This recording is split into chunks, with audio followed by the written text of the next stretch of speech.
Hi friends, మొన్న మేము అరుణాచలం వెళ్ళాము. అక్కడ ఇది అది తీసిన వీడియో అండి. ఇక్కడ వచ్చేసి గిరి ప్రదక్షిణ స్టార్ట్ చేసి ముందుగా మేము స్వామివారికి హారతి ఇచ్చేసి ఇక్కడి నుంచి స్టార్ట్ అయ్యాము. ఇక్కడి నుంచి గిరి ప్రదక్షిణ చేసుకుంటా వెళ్ళి అసలు మేము వెళ్తామని అనుకోలేదు. తర్వాత గిరి ప్రదక్షిణ చేస్తామని కూడా అనుకోలేదు. కానీ చాలా సక్సెస్ఫుల్గా అయింది. మేము చాలా బాగా దర్శనం అయింది కూడా శివయ్యకి. ఇది దర్శనానికి వెళ్ళే లోపల కోనేరండి, చాలా బాగుంటుంది. ఇది లోపల వచ్చేసి అంత రాతి కట్టినమాట.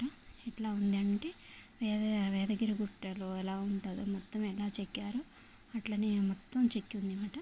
చాలా బాగుందండి. ఇది వచ్చేసి ఫోన్లో ఎలా లేవు, కానీ ఓన్లీ బయట వరకే, గర్భగుడిలోకి ఫోన్ తీసుకెళ్ళట్లేదు. ఇంకా లాస్ట్కి వచ్చేసి ఇది గిరి ప్రదక్షిణ అయిపోయిన తర్వాత ఇక్కడ మళ్ళీ స్వామివారికి దండం పెట్టుకొని మనం లోపలికి వెళ్ళాలంటే మనం రూమ్ తీసుకుంటే కనుక రూమ్కి వెళ్ళిపోవచ్చు. ఇది లోపల ఇక్కడి నుంచి ఇంకా ఫోన్ ఎలా లేదండి. కానీ చాలా బాగా దర్శనం అయింది.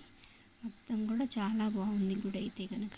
ఏదైనా శివయ్య ఆజ్ఞ లేనిది చీమైన కుట్టదని అంటారు కదా, అలాగే శివుడు ఆజ్ఞ ఇచ్చాడు కాబట్టి మేము వెళ్ళామండి. అసలు ఎంత ప్రశాంతంగా ఉంది అంటే కనుక అంత ప్రశాంతంగా ఉంది.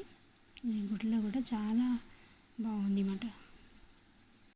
అసలు నిజంగా మేము కళ్ళలో కూడా అనుకోలేదు శివుడి దగ్గరికి వెళ్తాము, గిరి ప్రదక్షిణ చేస్తాము. ఈ నందు వచ్చేసి మనం గిరి ప్రదక్షిణ చేసేటప్పుడు మనకి ఎదురవుతుంది.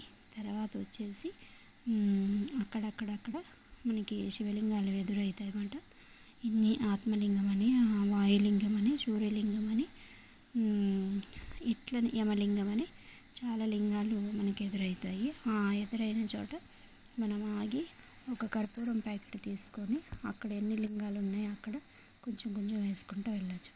ఇది వచ్చేసి ఇక్కడ త్రిశూలం ఉంటుందండి.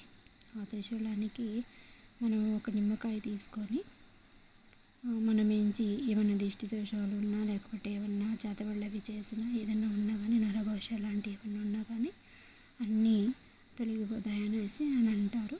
అక్కడికి వచ్చేసి మన చుట్టూ తీసుకొని ఇక్కడ దిష్టి తీసుకొని ఆ త్రిశూలానికి గుచ్చాలి అన్నమాట. గుచ్చిన తర్వాత లోపల శివుడు గుడి ఉంటుంది.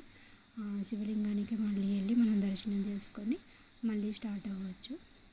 అసలుకి మేము నిజంగా చెప్తున్నాను కదా, కళలో కూడా అనుకోలేదు మేము ఇట్లా వెళ్తాము, ఆ శివుడిని దర్శనం చేసుకుంటాము అనేసి. చాలా సంతోషంగా ఉంది. ఓం నమః శివాయ.